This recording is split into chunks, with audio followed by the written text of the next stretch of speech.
Well, good evening. It's Keith Hoffman with Draper and Kramer Mortgage Corp, and I'd like to invite you to learn a little more about downsizing.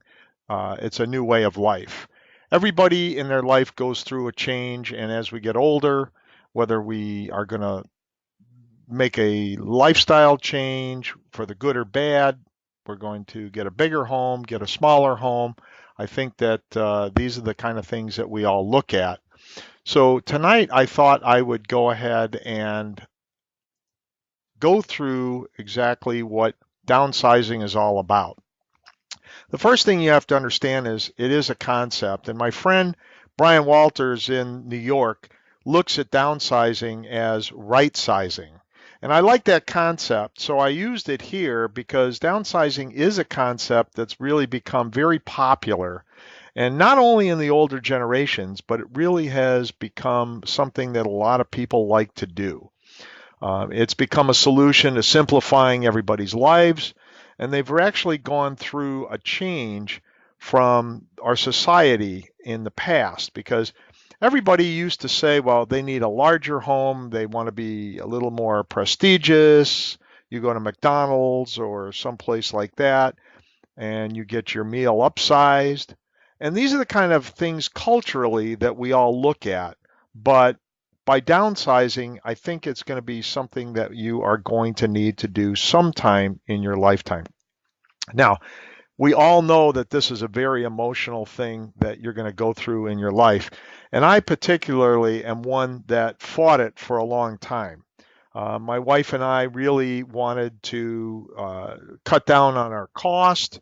And one of the things that we are looking at or were looking at was to actually cut down on cost and get rid of some of the property that we don't need. Like, for instance, when you look at why people downsize, kids move out of the house and they don't need a larger home. Well, that was sort of the same thing with us. Our son moved out some time ago. Our daughter does live with us, but we were living in a 4-bedroom, 2-story house with a finished basement, and it was just really too much of a home for us. The other thing that people look at is they really can't afford the taxes and the insurance on the homes as they keep rising and rising. And especially in Illinois, what we found is taxes are ridiculous. They are so expensive.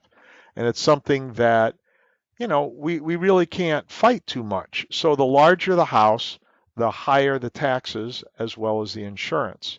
So many people are downsizing because they don't want to deal with that. Some people retire. So obviously, when you're going to retire, it's something that you're not going to have the same income that you had before. You may make a change in regards to where you want to live. And so retirement really has a lot to do with downsizing. And that doesn't mean that you are going to be the person that is going to retire and downsize, but many people like that because they want more leisure time. They don't want to deal with cutting the grass or shoveling or cleaning the house and things like that. So those are partly why people are downsizing. The other thing that we all look at is the urge to move closer to your family. Now, I have grandchildren, and they live in Alexandria, Virginia, with my son and my daughter in law. And you can actually see them here, the little curly cutie pie and Rye, the little guy behind her. But we really would love to live close to them. But again, we really can't afford that lifestyle over there. Some people want to just simplify their lives, while others really have health problems that are going to cause them to have to get out of a big home. Now, I will really be the first one to tell you, or maybe I'm not the first one to tell you, that it is a very emotional thing to downsize. What I found is I had anxiety, and I really didn't want to move out of my beautiful house that I've lived in for a long time. But the emotional pieces, I think we got over because we've actually downsized about 2 years ago. Some people don't like to leave the memories that they have. So I know we raised our children. We had great family holidays, great get-togethers with friends, dinners, parties, and those are great memories that we had in our home. And sometimes that really weighs a lot on your emotion when you're thinking about selling and downsizing.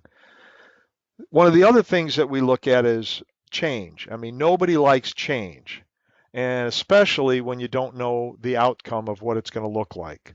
So it is a very overwhelming feeling, and preparation here is something that is going to be real important when you're going to deal with the thought process of downsizing. Embarrassment, moving to a smaller home. I always like that because everybody is proud of their home. And sometimes you get a little embarrassed that you're going to be in this large home and people are going to look at you differently because you moved to a smaller home or a different area. And I think you need to get that right out of your mind when you're talking about downsizing with your spouse or a significant other. You know, your children always loved living in your home. And when you raise your kids, there's a guilt factor of, oh my gosh, we're moving out of my kid's house. They grew up together and, they spent a lot of time in the house. And some of them may just have a little anxiety or dislike when it comes to that. So those are the kind of things that people have emotionally when they're looking at downsizing. One of the other things is actually leaving the place that they live and going to a smaller home. And that is a very difficult thing for most people to grasp. And the last thing that I look at is, are you too young to move to a retirement community? First of all, I do not want to live in a retirement community. Some people do. Some people need the activity. Some people need the camaraderie. They have new friends. There's a lot of things that they can do. But, you know, some people think that they're too young to move there. They think it's an old place. So you have to be in your 80s or 90s and people can't walk around. And that's not really the case. So when you're thinking about this, it's something that you have to look into whether you're going to be moving into a smaller home, a townhouse, a condo, or a retirement community. Now, one of the things that has really come about is the popularity of small homes. And so I wanted to show this to you because HGTV has this tiny house hunters program that they pair people who want to buy these tiny little homes. And it's becoming more and more popular. In fact, my niece, Allison, would love to do this, but obviously this doesn't fit into her lifestyle right now, but you never know. People might want to do that. What I found is townhouses and condos are much more affordable than larger, more expensive homes. And a lot of times they're a little easier for access to transportation, whether it's train or bus or, if you're close to the airport, whatever it is. Those are the kind of things that people are looking at when they're actually looking for a smaller home. And the last thing is the thought of less maintenance because many people do not want to cut their grass or shovel their lawn, garage. No, not their garage. They don't want to shovel, the sidewalks and the driveways. So this has really become more and more popular with Americans. Now, we always look at advantages and disadvantages, whatever we're going to do. So the first thing I look at is a financial institution, or I'm sorry, not as a financial institution, but as a financial person. I look at increasing your cash flow because if you're going to downsize, you're going to cut your cost. You are probably going to live in a smaller home that either has a lower mortgage or no mortgage at all. Your cash flow should be better, and it's going to give you a little more time to do the things that you want to do because you don't have to do the things that you don't like to do. Again, like cutting your grass, things like that. Now, if you have a smaller home, you are probably going to have lower utility bills. And your personal consumption will probably be lower. As a fact, I think, when you're thinking about going to the store, so you go to Macy's or Nordstrom's or Kohl's, and you go to buy something, well, it's an impulse thing. Well, you're probably not going to do that as much if you're downsized because you don't have the space for it. And many people want to minimize the stress in their lives. And with a smaller place, you can definitely do that. Now, there's definitely disadvantages also. You can look at fewer belongings. So when you downsize, you're going to end up giving away things, selling things, not having as much space as you need. You can see these two pictures here. This is a couch that actually pulls out to a bed. So that's a little more convenient for a smaller home, as well as the table that you see that actually folds out when you need a larger table. So these are the kind of things that you'll look at. And the disadvantage is you have little or no room for guests. So, if you have family members or friends that come into town, you're probably not going to have a lot of extra room for them. There are space restrictions because if you're thinking about getting a smaller home, you might not have a living room and a dining room and a family room and a three-season room, things like that. So there are space restrictions, and it is truly a change in your lifestyle. And again, this is an emotional thing you're going to have to discuss and get a good feel of before you actually downsize. I put together a couple of stats here because anybody that I've talked to always says, well, gosh, no, you have to be old or you have to be retired to to downsize. And that's not really the case. 46% of baby boomers who sold their house in 2017 were in the process of downsizing. And this is according to Zillow. And what we found is that 12% of the homeowners between 45 and 64, as you can tell, they're not retired yet, were doing the same thing. And this is according to the National Association of Realtors, NAR. So these are the kind of things that people look at. There's reasons for downsizing, and there's reasons for buying homes that are bigger. Obviously, if you have a new spouse and you have children, you're going to want to go the other way. But they really look at these kind of things, and it really makes a difference, especially emotionally. And I keep bringing up an emotion because it truly is something that we all look at. Now, preparation is the key to downsizing. When you're going to downsize, you have to mentally prepare for this, and you're going to have to look at it in a number of ways. One of the first things I looked at was, what will it cost? What is it going to cost to downsize? You're going to have new utilities. You're going to have to pay for the movers. You're going to have to pay for people to move you and pack it probably. There's different costs that you have that you're going to, incur when you do this. You're going to have, if you're going to move out of state, you're going to have different driver's licenses. You're going to have different license plates and registrations. So these are the costs that you have to consider when you're going to downsize and move out of state. What personal items do you want to save and which ones do you want to get rid of? Now, personally, this was my most difficult thing to deal with. I knew I was going to go into a smaller place, and I have a lot of things. And I'm not a hoarder, but I do collect a lot of different things. And so when I looked at all of the options that I have to bring to my new home, I really had to get rid of a lot of things. And if you ask my wife right now, you'll find out that I still have more than what I needed, but I have some storage area in my home. Also, where do you want to live?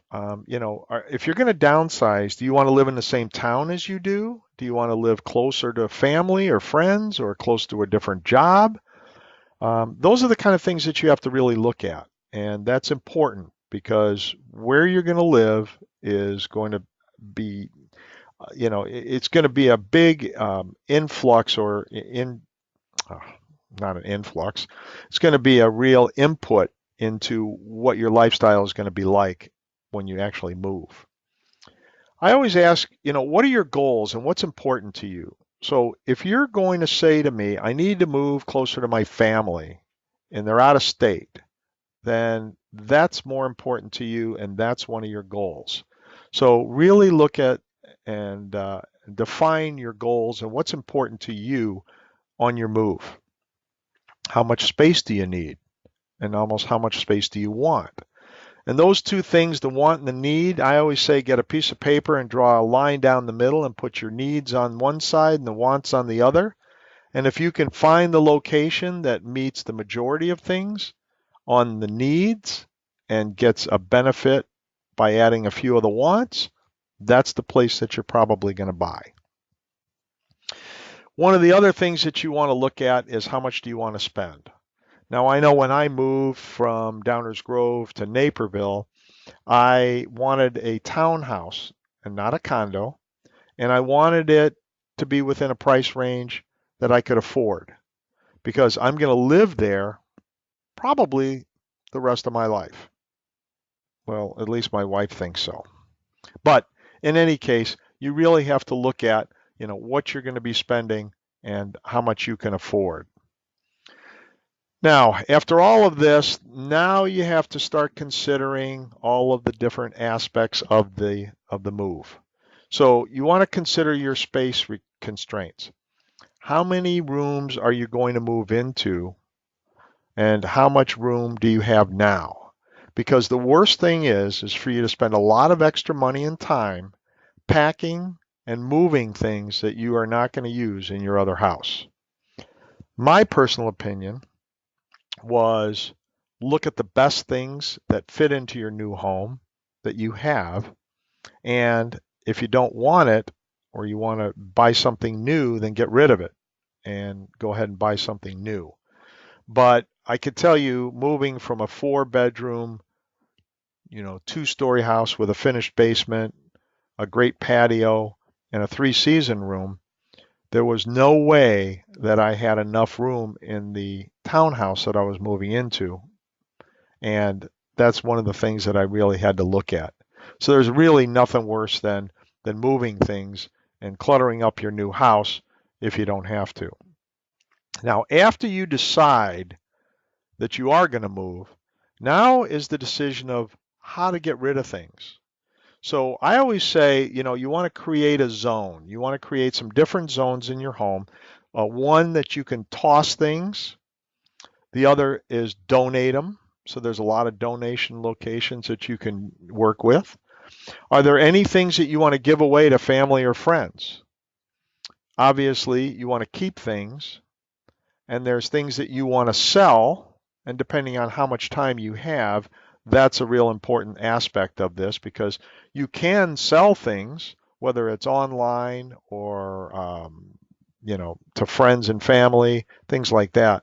But the last thing is the undecided. So after you've figured out what you like in the new home and roughly what you can go through in your home that you want to take, you're going to want to make sure that you have everything in the correct space. Now, there's items that you're going to look at. And I put these pictures up here because the first thing you're going to want to do is look at all of the utensils and small appliances that you have because I'm sure you have some duplicates. If you're going to move into a smaller place, you're not going to need all of those things. So make sure that you minimize those duplications and you go through and keep only the things that you truly want to take to your new home. The toughest thing is photography. The photographs and memorabilia that you have keeps so much in your memory, and that really is important to everybody. So many times you can limit the number of things that you bring. There are things that you can do. You can actually digitally reproduce things so that you don't need the physical pictures. You can offer them to family, who might want them. You can keep the hard copies that you like, But I know that when you look at all of the aspects of all the things that you have, memories are key to your happiness. One of the other things that you want to look at is paperwork. So obviously you're going to want to keep your birth certificates and your insurance papers and some financial documents, but you want to get rid of things like your old taxes. You know, anything that's older than 7 years old, you can get rid of. Your receipts. If you really want to keep receipts, you can make copies of them. You can take pictures of them. You can put it on a disc. The old warranties that you have are probably not going to be good because most of them belong to the appliances or things that you have in your home. So be very careful when you're looking at your items. Don't let the emotional part of it really get to you.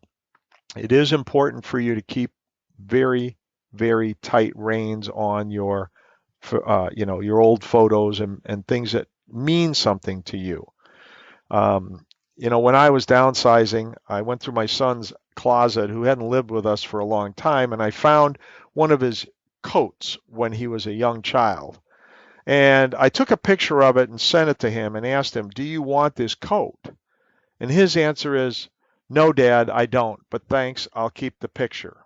So at least he has a picture of what he had, and that was kind of an interesting thought that he, relayed to me. Now, one of the things that you're going to go through are your clothes, because I can guarantee that if you're downsizing, you're not going to have the same space to put all your clothes. So you should go through your clothes and look at things that are old or things that you don't wear or things that are not really up to date in style or fit you anymore, and put them in a pile to get rid of. It's very difficult to do this because you love everything that you have. You're going to wear things that you would think you would wear, but you're not going to. So like when I actually downsized, I tried to go through as many clothes as I could, and obviously I didn't get rid of as many things as I like to because my wife says I have too many navy blue golf shirts. Well, I probably do, but all of them sort of meant something to me, or they fit well, or I liked them. But since then, I've actually gone through and gotten rid of a lot of things that I don't need. There are great places to get rid of things. There's veterans organizations. You have Goodwill or places like, Habitat for Humanity, the Salvation Army. There's a lot of not-for-profits that are out there. And I live in an area that has an online neighborhood link to it. So if I wanted to sell things or give things away, I can put it up there, and it's great. I like that a lot because people, it's amazing what people want. One of the things that I know people do is they do yard sales or garage sales. Sometimes you don't have as much time to do it. Sometimes it's winter time or it's too cold. If that's really going to stress you out, don't do it. Donate it. Somebody really could use those items. And there's a lot of not-for-profits and organizations that really could use those type of things. Now, when it comes to your furniture, this is really important. You need to look at how many rooms you're going to have in your new home compared to what you have. And I know that our space was a lot smaller. Some of the things fit, some of the things didn't. So when you're looking at the items that you have, you definitely want to bust out that tape measure and check out what the measurements are and see what you really want to bring to the new place, because I think that's really a very important thing. The other thing that you need to look at is wall pictures and knickknacks and things like that, because everything you have on your wall is not going to fit on the new wall whenever you go to your new place. So you can see this picture here, and I think that's one of the things that you need to look at in great depth because you're going to want to get rid of a lot of things. Garage space. When you're looking at garage space right now, I had a two-car garage. It was really big, lots of storage area. When I moved into, luckily, another place that had a two-car garage, but it was much smaller. And when you're looking at the space for storage, it's completely different. So you can see the picture on the left bottom with the two-car garage moving into a smaller place with a one-car garage. Sometimes that really makes a big difference, so you'll want to make sure that you have enough space and storage there. The other thing is the downsizing is when it comes to the rooms, there's always extra rooms where you live, but where you're going to move, there's probably a lot less space. So when you're looking at that, you want to make sure if you're not going to have a three-season room or a patio, you want to get rid of that furniture. It may look beautiful, it may look really nice, and you loved it for a long time, but you're not going to be able to use it. The other thing is your outdoor furniture. Now, I really had a nice deck in my old house with a great, actually a table almost similar to this one here with a lot of chairs. And when you're looking at where you're going to go, you might not have that same space. You might not have a three-season room. So selling and buying your home, I think this is probably one of the biggest aspects of what you're going to have to look at, because you don't know, how big of this move is going to be. And so when you're talking about the dollars and cents, do you have a mortgage on your house now?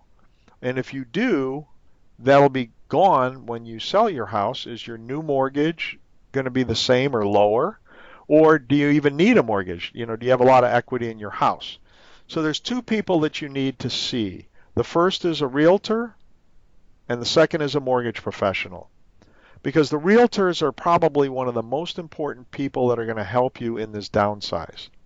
They're going to figure out the estimated value of your house, so that way when you list it, it's at the proper pricing. Next, they're going to look at what needs to be enhanced. They're going to look at your property and make sure that you actually have a nice looking house that's presented to potential buyers. They're going to go through and probably tell you, here's how you declutter it. Here's the things that you need to do to make it more visual appealing. I think those are the pieces of it that are very, very important, because your house has to look stellar when people come in. They're going to assist you on the relocation end. So as I mentioned, my friend Brian, who actually is on this, and I welcome you, Brian. Glad to have you. He's a realtor up in New York. So if he has somebody up in New York and they don't want to downsize and live in New York, he can help them do the relocation at a different end. And the other thing is they're going to list your home and they're going to assist you in any referrals that you need. And that's a very important piece of this, because you need great referrals when you're looking at downsizing and working with professionals, whether it's a mortgage professional, a real estate, an attorney, a moving company, anybody. Now, when you're talking to a mortgage lender, this is important because they're going to help you evaluate exactly what your needs are. Do you need a new mortgage? How much you're going to get out of your house? How much do you want to put down on the new one? They're going to look at your income and your debts. So if you're retiring, it's going to be completely different than your lifestyle right now. They're going to help you out defining your buying power, and that's going to relate to the real estate agent that's going to help you, because they really need to look at this and define what you want in a home. They'll offer you mortgage solutions that fit your needs. They're not going to look at anybody else's. And just to let you know, there are reverse mortgages that allow you to actually purchase a home and use a reverse mortgage when you do that. Again, you have to qualify for a reverse mortgage, but it's a great opportunity for you, and I strongly suggest that you talk to your lender. We do reverse mortgages, and be glad to help you out if that's the case. But either way, we're going to go through and find the best product for you. Now, moving, this is the freak out part. I tell you, do not freak out, because the moving is the most apprehensive and emotional part of this downsizing. They're going to pack everything you have that you've lived with for a long time and move it to a new place that's completely different. So if you're going to do this, you want to look at national and or local moving companies to help you out. Make sure that you check their pricing and their dates, because when you're going to plan a move, you want to make sure that the moving company can actually move you with with the dates that you have to adhere to. And also, check them out. You can go online and check out the reliability, see if they've had a lot of issues or problems. But don't move things that you don't really want to keep, because that's going to cost you a lot of money and it's going to be a nightmare on the other end. So one of the people, or some of the people that you need to consult with, are going to be financial advisors, because when you're going to move, you have a lot of financial differences from where you are to where you are going. You'll want to talk to a CPA or your accountant, because there are advantages and disadvantages altogether when you're buying and selling a home. And I'm not an accountant, so I'm going to refer that to a CPA or an accountant. And especially when it comes to the tax laws, there's advantages with downsizing. There's different laws that federally that your accountant can help you with when it comes to, your deductions and what you can and can't take and what you should take and what you're liable for on additional taxes. I stress this a lot when it comes to purchasing a home or selling a home. You need to really work with a real estate attorney. Now, there's many attorneys out there. You might have a family member or something like that, but I will tell you that it's very important to use somebody who is specifically a real estate attorney. I've run into too many issues with people that said, I've got Uncle Joe, he can help me with this, he's an attorney, he knows nothing about real estate. In fact, I'm working with a customer right now, and or a past customer, and their attorney is clueless, absolutely clueless on certain things that they're asking for. And of course, they don't need it. But if they were a true professional real estate attorney, they would know the difference. So it's really important that you actually work with them, because they're going to work with your realtor and your mortgage lender. And you can get these referrals from almost anybody. The realtor, the mortgage lender can refer you. There's personal references that you can get. But I can't stress this enough. The real estate attorney is very important in this whole transaction. Now, when you're downsizing, it gets easier once you get started. At first, it's very overwhelming.